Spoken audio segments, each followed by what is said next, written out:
Good afternoon, children. So, we were learning the body movements in which we learned the gait of animals in the previous class. So, let's have a quick recap on the gait of animals. We learned about the movement in earthworm, cockroaches, snails, and fishes, right? तो एक quick recap कर ले हम लोगों ने क्या क्या पढ़ा अब तक. At first we learned about the movement in earthworm, है ना. earthworm में movement कैसे होता है ये हमने पढ़ा. हमने जहां पर पढ़ा था कि earthworm में जो है bones नहीं होते. They does not have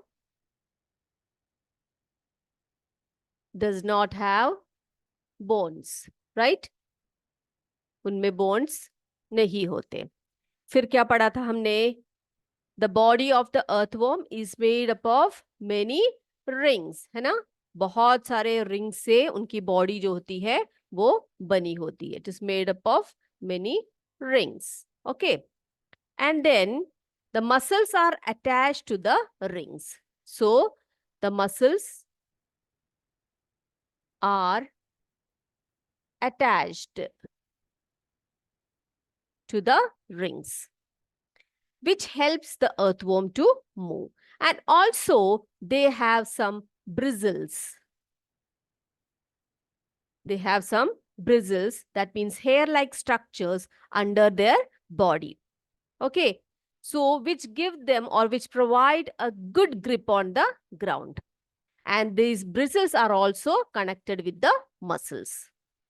Okay, so in this way, the earthworm moves from one place to another place. Then, second, we discussed about cockroaches, the movement in cockroach. Yes, cockroach के बारे में क्या बताया था मैंने आपको. They have 2 pairs of wings to fly. और क्या है 3 pairs of, क्या बताया था आपको, legs बताया था, है ना. Yes. अब also they have an outer skeleton. उनकी जो बॉडी में एक आउटर स्केलेटन होता है. And the muscles are attached to the legs. And also the muscles helps to move the wings when they fly. Okay, so they have some muscles attached to their legs and a few muscles which helps them to fly. Clear? तो cockroaches के 2 pairs of wings होते हैं, 3 pairs of legs होते हैं और एक outer skeleton होता है और कुछ मसल्स भी होते हैं. उसके बाद हमने बात की थी स्नेल्स के बारे में. किसके बारे में बात की थी हमने? स्नेल्स के बारे में. स्नेल्स के बारे में क्या बताया था आपको? स्नेल्स की हम लोग बात कर रहे थे. स्नेल्स के बारे में क्या बताया था? उनका एक आउटर स्केलेटन होता है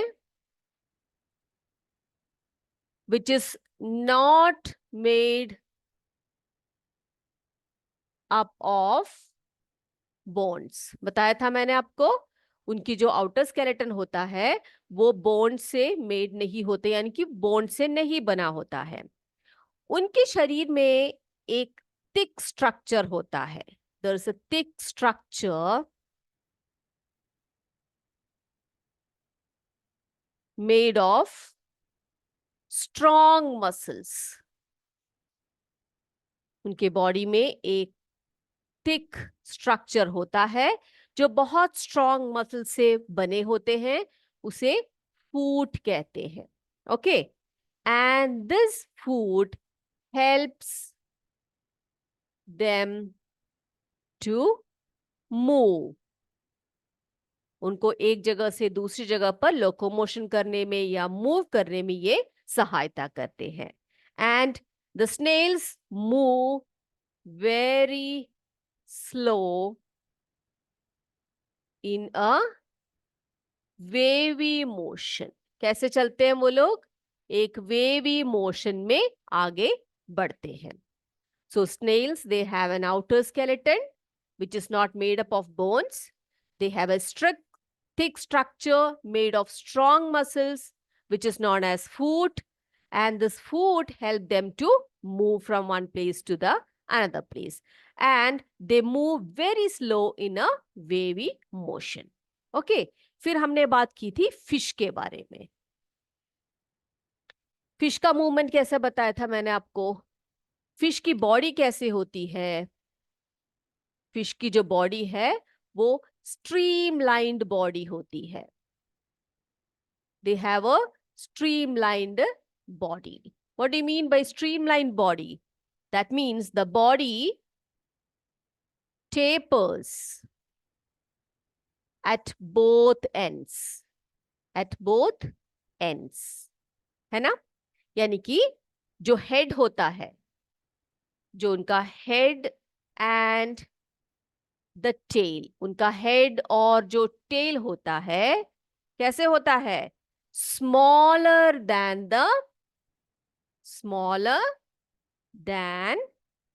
द मिडिल पोर्शन. उनके बॉडी का जो मिडिल पोर्शन होता है उससे ऑफ देयर बॉडी, यानी कि उनके बॉडी के जो मिडिल पोर्शन है उसको अगर हम कंपेयर करें तो हेड और जो टेल होता है वो कैसे होता है. टेपरिंग होता है या स्मॉल होता है. So that type of body is known as streamlined body. कैसी बॉडी बोली जाती है उसको. स्ट्रीमलाइंड बॉडी बोली जाती है. Okay. Now the fishes they moves by forming loops. कैसे मूव करते हैं. By forming loops alternately on two sides of the body. कैसे. पहले वो लोग एक तरफ को ऐसे मुड़ते हैं ऐसे, फिर उसके बाद इस तरफ को चलते हैं ऐसे. तो ऐसे मूवमेंट. तो the fishes they swim bye forming loops alternately on two sides of their body. Clear. So the fishes have streamlined body. That means the body tapers at both ends. The head and the tail, okay, is smaller than that of the middle portion of their body. Then coming to the movement in birds. अब देखते हैं birds में movement कैसे होता है. So children, you know that they can fly in the air, walk on the ground, and some birds can swim like swans, ducks, etc. Isn't it? तो कैसे कैसा मूवमेंट हो सकता है उनमें. फ्लाई कर सकते हैं वो लोग. Walk, they can walk on the ground and some of them can swim. Right. जैसे कि डक्स एंड स्वैन्स, है ना. डक्स और स्वैन्स जैसे जो बर्ड्स होते हैं वो स्विम भी कर सकते हैं. अब ये फ्लाई कैसे करते हैं. हम सभी तो फ्लाई नहीं कर सकते. बर्ड्स कैसे फ्लाई कर लेते हैं. तो उनकी बॉडी जो होती है वह वैसे मॉडिफाइड होती है. कैसे मॉडिफाइड होती है उनकी body. They can fly because their body is suited for flying. ठीक है. उनकी जो बॉडी होती है वो फ्लाइंग के लिए सुटेबल होती है. कैसे होती है. देखो पहली बात तो ये है कि उनके जो बोन्स होते हैं ना, देयर बोन्स, उनके जो बोन्स होते हैं आर होलो. कैसे होते हैं. Are hollow and light. यानी कि उनके जो बोन्स होते हैं वो खोखले होते हैं. बहुत ही ऐसे पोर्स होते हैं उनके. जो बोन्स होते हैं ना, जो बर्ड्स के बोन्स होते हैं, उनके बोन्स जो होते हैं होलो होते हैं और बहुत लाइट वेट होती है उनकी बोन. यानी कि ज्यादा भारी नहीं होते हैं. ओके. तो क्या होता है उन्हें उड़ने में जो है आसानी हो सकती है क्योंकि लाइट बॉडी है उनकी, है ना. लाइट बॉडी यानी कि उनके जो बोन्स है काफी लाइट है तो वो उड़ सकते हैं. अब क्या है, दूसरी बात यह है कि उनके जो हाइंड लिम्स के जो बोन्स होते हैं, हाइंड लिम्स, उसके जो बोन्स होते हैं वो वॉकिंग में हेल्प करने वाले होते हैं और पर्चिंग में। अब पर्चिंग क्या होती है? पर्चिंग क्या होती है? आपने देखा होगा कि जो बर्ड्स होते हैं, ऐसे एक ट्विग होगा, छोटा सा कुछ भी ट्विग होगा, उसके ऊपर बर्ड्स जो है आराम से क्या कर सकते हैं? बैठ सकते हैं, है ना? ऐसे अपने पैरों में जो है उनकी पैरों को ग्रिप होती है, और उस ग्रिप से वो लोग आराम से छोटे ट्विग के ऊपर वो लोग बैठ सकते हैं। सो द हाइंड लिम्स, यानी कि पहले तो उनका बोन्स जो होते हैं, their bones are hollow and light. The bones of the hind limbs are typical for walking and perching. ठीक है, वॉक करने के लिए और पर्चिंग के लिए बने होते हैं उनके हाइंड लिम्स, राइट। और इनके जो फोर लिम्स होते हैं ना बच्चे, फोर लिम्स यानी कि जो आगे के जो पैर होते हैं वो मॉडिफाइड होते हैं। कैसे होते हैं? आगे के जो है, जो फोर लिम्स होते हैं उनके, जैसे हमारे हाथ होते हैं ना बच्चे, तो जो इनके फोर लिम्स होते हैं वो कैसे होते हैं? Modified as modified as wings. तो हमारे हाथों की जगह पर उनके फोर लिम्स जो होते हैं वो विंग्स के रूप में होते हैं। और उनके शोल्डर बोन्स, उनके जो शोल्डर बोन्स होते हैं वो काफी स्ट्रॉन्ग होते हैं। कैसे होते हैं? स्ट्रॉन्ग होते हैं। और जो उनके ब्रेस्ट बोन्स होते हैं, ब्रेस्ट बोन्स जो होते हैं उनके, वो कैसे होते हैं? वो क्या करते हैं? मसल्स को फ्लाइट में हेल्प करते हैं। ठीक है, फ्लाइट में हेल्प करते हैं। जो उनके ब्रेस्ट बॉन्ड होते हैं वो क्या करते हैं? They hold the muscles of flight. ठीक है, यानी कि जो जो उनके फ्लाइट मसल्स होते हैं, जो उनके पंखों की तरफ को जो मसल्स होते हैं उसको सपोर्ट करने वाले होते हैं उनके ब्रेस्ट बॉन्ड। तो शोल्डर बॉन्ड्स काफी स्ट्रांग होते हैं। उनके फोर लिम्स जो होते हैं वो कैसे होते हैं? किसमें रूपांतरित होते हैं? वो विंग्स के रूप में होती है। और उनके बोन्स जो होते हैं काफी लाइट होती है और होलो होती है। So they can fly easily. Clear? Okay, अब स्नेक्स की बात करते हैं।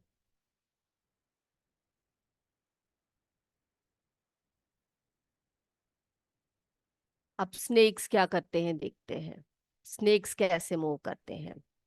अब हम स्नेक्स की बात करें तो आपको पता है स्नेक्स के लंबे लंबे होते हैं ना स्नेक्स। तो जो स्नेक्स होते हैं, they have the snakes have a long backbone. उनका जो बैकबोन होता है वो काफी लंबा होता है। ओके, एंड बहुत सारे muscles, many muscles are attached और are connected connected to their ribs, backbone and skin। तो उनके जो मसल्स होते हैं, बहुत सारे थिन मसल्स होते हैं उनके बॉडी में, वो किन से कनेक्टेड होते हैं? रिब से, बैकबोन से और स्किन से। And they have a long backbone. अब स्नेक की बॉडी जो होती है कर्व्स इनटू मेनी लूप्स। आपको पता है ना स्नेक कैसे कैसे आगे चलती है? ये देखो, ऐसे ऐसा मूवमेंट होता है उन लोगों का, है ना, स्नेक का movement. So their body curves into curves into loops। Loops में उनकी बॉडी जो है कर्व होती है, और each loop of the snake gives it a forward push. आगे को बढ़ने बढ़ने देती है उनको। ठीक है, और they do not move in a straight line. जो सांप होते हैं वे स्ट्रेट लाइन में कभी भी मूव नहीं करते हैं। कैसे मूव करते हैं? कैसे मूव करते हैं? The snakes body curves into many loops and each loop of the snake gives it a forward push। ऐसे करते करते वो लोग आगे चलते हैं। So that was about the movement in snakes। Clear? Okay, तो हमने अभी बहुत सारे एनिमल्स के, बर्ड्स के, और क्या बोलते हैं, फिशेस के, इन सब के क्या देख लिए? मूवमेंट्स देख लिए। Okay, so that was all about this chapter. तो इस चैप्टर में अभी हम सक्सेसफुली हम लोग कंप्लीट कर चुके हैं इस चैप्टर को। आई होप आप में से किसी को कोई डाउट नहीं है। Yes, okay. तो हम देखते हैं कि हमने इस चैप्टर में क्या क्या पढ़ा है। Let's have a quick recap करें, देखते हैं क्या क्या हमने पढ़ा है इसमें। ओके,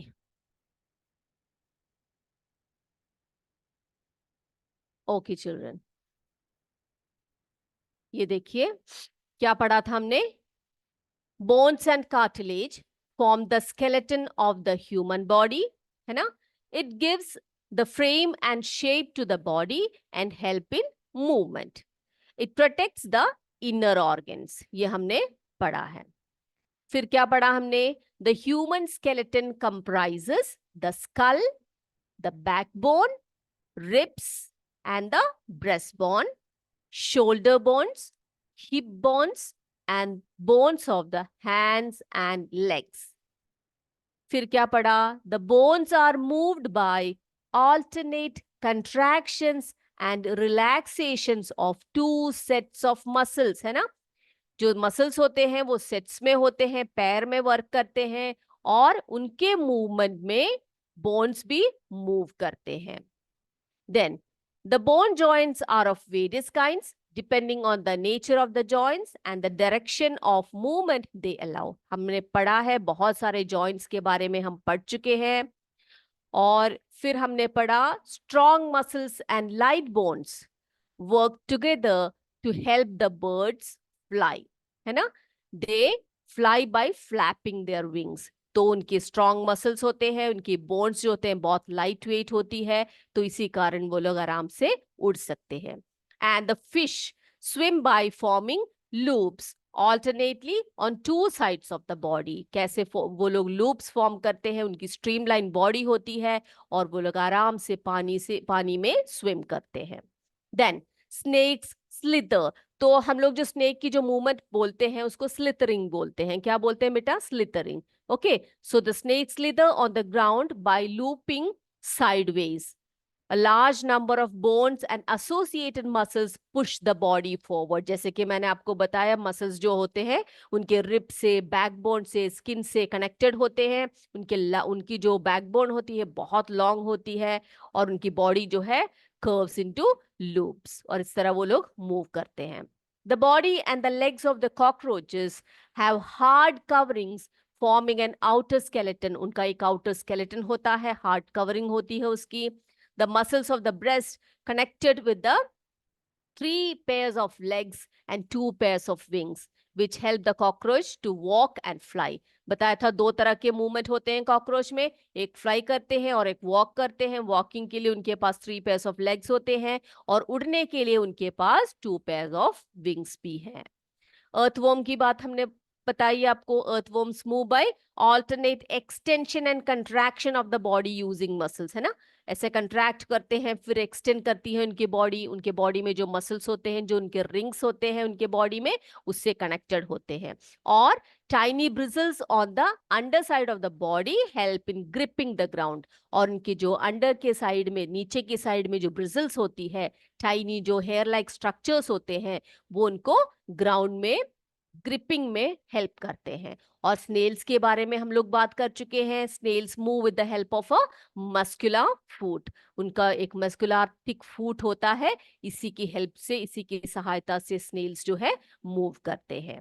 ओके चिल्ड्रन, अब क्या करेंगे हम लोग? अभी हम लोग एक्सरसाइज क्वेश्चंस कर लेते हैं। आपके पीछे की टेक्स्ट बुक के पीछे जो क्वेश्चंस दिए गए हैं उसको करने जा रहे हैं हम लोग। सबसे पहले फिल इन द ब्लैंक्स करेंगे।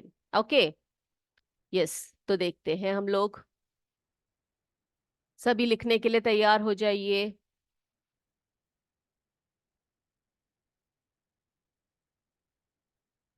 यस, सबसे पहला ये देखिए क्या पूछा गया है। Joints of bones help in the dash of the body. आपको पता है जो जॉइंट्स होते हैं बोन्स के, वो किस में हेल्प करते हैं? मूवमेंट में हेल्प करते हैं। So you can write movement. अब जो ब्लैंक यहाँ पर दिया गया है वहां पर आप मूवमेंट लिखेंगे, राइट। अब सेकेंड वन देखिए, B. A combination of bones and cartilages forms the dash of the body, यानी कि बोन्स और कार्टिलेज दोनों मिलकर क्या बनाते हैं? दे forms the skeleton of the body, हमारे बॉडी का स्केलेटन बनाते हैं या फ्रेमवर्क बनाते हैं, उसी को हम लोग स्केलेटन बोलते हैं। तो बी का आंसर आप वहां पर लिखिए, skeleton of the body. Then third one, bones at the elbow are joined by, कौन से जॉइंट से जुड़ा होता है बेटा? जो हमारे एल्बो बोन्स होते हैं, एल्बो के जो बोन्स होते हैं, they are joined by a hinge joint. कैसा जॉइंट होता है? Hinge joint. Okay, then contraction of the muscle, ठीक है, contraction of the dash pulls the bones during movement, जो किसके कंट्रैक्शन से बोन्स को जो है पुल किया जाता है, यानी कि जब मूवमेंट होती है तो हमारे बोन्स को पुल करने का कार्य क्या करते हैं? कंट्रैक्शन ऑफ द मसल्स करते हैं, है ना? यानी कि मसल जब कंट्रैक्ट होते हैं तभी हमारे बोन्स जो है होते हैं, क्या करते हैं? पुल होते हैं, राइट? यस। अब अगला है ट्रू और फॉल्स। ट्रू और फॉल्स अगले क्लास में हम करेंगे। अभी हम क्या करते हैं, अभी आपके लिए कुछ क्वेश्चंस लेकर आए हैं आज, तो उन क्वेश्चंस को देखेंगे, एमसीक्यू है आपके लिए, तो उनको आज करेंगे। सबसे पहले अगले क्लास में हम क्या करेंगे? ट्रू एंड फॉल्स करेंगे। तो अभी क्वेश्चंस आपकी स्क्रीन पर आएंगे और आप अपने आंसर्स को लिखते जाइए। Okay, yes, here we go. तो हमारे क्वेश्चंस हैं, ओके, नंबर 1, ये देखिए, ये आपके लिए पहला प्रश्न। The bones in our body forms a framework to give shape to our body, this framework is called dash. The bones in our body forms a framework to give shape to our body. This framework is called dash. Option A, spine. Option B, skeleton. Option C, pelvic girdle.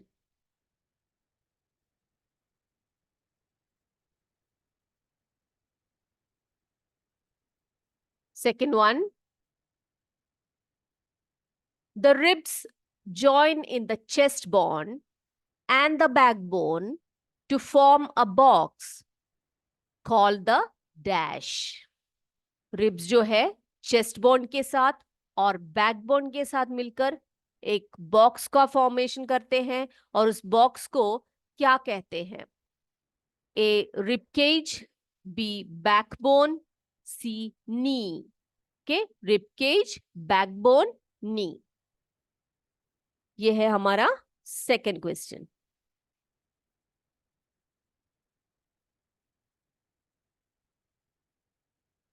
Third one, the movement of the elbow is in dash. Two directions, rotates completely in one direction only. Two directions, rotates completely in one direction only. Elbow का movement कैसे होता है? दो direction में होता है, या completely rotate करता है, या एक ही डायरेक्शन में होता है? अगला है, the round end of one bone, ठीक है, यहां पर बोन है, yes, the round end of one bone fits into the cavity of the other bone. Such a joint allows movement in all directions. Such a joint is called dash. ऐसा एक joint जो एक ball shape यानी कि round and होता है एक bone का, जो दूसरी की कैविटी में अटैच हो जाता है और वो हर तरफ मूवमेंट करता है, ऐसे जॉइंट को हम क्या कहते हैं? a ball, first one, ball and socket joint, pivotal joint, fixed joint. इसमें से कौन सा जॉइंट आएगा इसमें?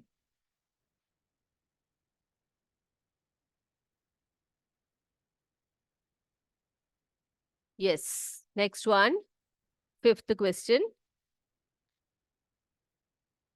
Most of the animals can move from one place to another. This type of movement is called. Most of the animals can move from one place to another. This type of movement is called dash. Transportation, locomotion, movement.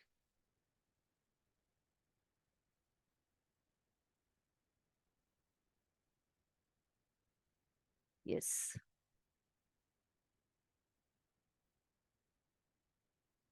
Sixth one. The head and the tail of the fish are smaller than the middle portion of the body.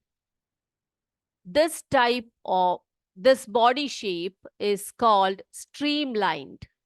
This helps the fish to dash.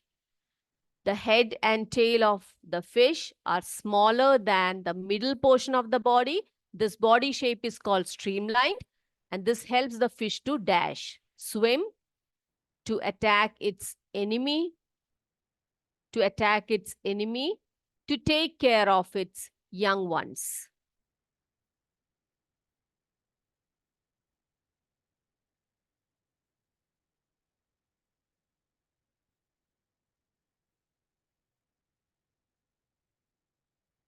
Next one. The bones are held together at the joint by tough structures. Bones जो होते हैं joint में यानी कि held होते हैं, दो for example दो बोन्स हैं, वो एक जॉइंट में हेल्ड होते हैं एक टफ स्ट्रक्चर के माध्यम से. उस स्ट्रक्चर को क्या कहते हैं?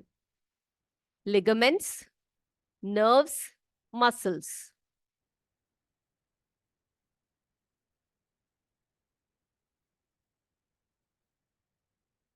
Next one. The number of bones in an adult skeleton are.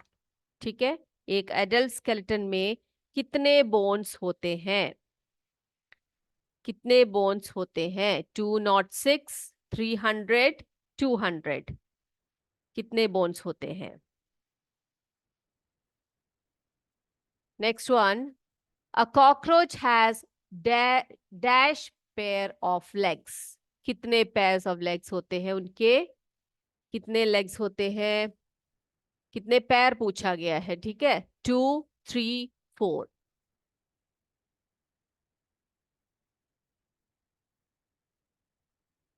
Next one. Snails move with the help of a dash. Snails move with the help of a dash. Fin, wings, muscular foot. Snails कैसे move करते हैं? किसकी सहायता से move करते हैं? Fin की सहायता से, विंग्स की सहायता से, या मस्कुलर फूट की सहायता से? ओके, तो ये थे हमारे 10 क्वेश्चंस. हम आंसर की तरफ चलते हैं. ओके, देखते हैं वन बाय वन आंसर को. यस.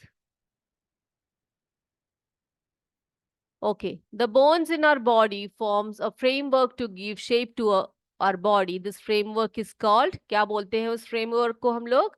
Skeleton बोलेंगे, है ना? Next, the ribs join in the chest bone and the backbone to form a box, and it is known as, वो क्या बोलते हैं हम लोग उसको? क्या बोलते हैं उसको? Rib cage बोलते हैं, है ना? Next one. The movement of the elbow is in. कितने डायरेक्शन में होता है? मूवमेंट जो होता है एल्बोस का वो कौन कौन से डायरेक्शन में होता है बताइए? 2 direction, rotates completely only in 1 direction, है ना? हिंज जॉइंट होता है तो 1 direction. The round end of one bone fits into the cavity of the other bone. Such a joint allows movement in all direction. Such a joint is known as. ऐसे joint को हम क्या बोलते हैं? Yes, ball and socket joint बोलेंगे. Most of the animals can move from one place to another. This type of movement is called. ऐसे movement को हम क्या बोलते हैं? एक जगह से दूसरी जगह पर जो जाते हैं उस मूवमेंट को हम लोग लोकोमोशन कहते हैं। आपको मैंने बताया था प्लांट्स में लोकोमोशन नहीं होता, एनिमल्स में या हायर जो एनिमल्स होते हैं उनमें लोकोमोशन होता है। प्लांट्स में मूवमेंट्स होते हैं, एनिमल्स में भी मूवमेंट्स होते हैं, लेकिन लोकोमोशन नहीं होता है प्लांट्स में। यस। अगला, the head and tail of the fish are smaller than that of the middle portion of their body. This body shape is known as streamlined. This help the fish to swim. है ना? Yes. अगला 7th one, the bones are held together at the joint by tough structures. उसको हम क्या बोलते हैं? Ligaments बोलते हैं। 8th one, the number of bones in an adult skeleton. एक adult skeleton के में जो है bones कितने होते हैं? 206 bones होते हैं। 9th one, a cockroach has a dash pair of legs. कितने legs होते हैं उसके? कितने pair of legs होते हैं? 3 pair of legs होते हैं। और उनके जो wings होते हैं वो 2 pairs होते हैं। अगला 10th क्वेश्चन है, 10th वाला, snails move with the help of snails कैसे मूव करते हैं? किससे मूव करते हैं? Yes, with the help of thick muscular foot. तो ये था आज के जो MCQ क्वेश्चंस थे। आई होप ये क्लास आपको क्लियर हो चुकी होगी। तो अगले कक्षा में हम नया चैप्टर लेकर आएंगे, उससे पहले हम एक्सरसाइज क्वेश्चंस को करेंगे। Till then bye. जय विद्या शक्ति, जय हिंद, जय भारत। धन्यवाद बच्चों।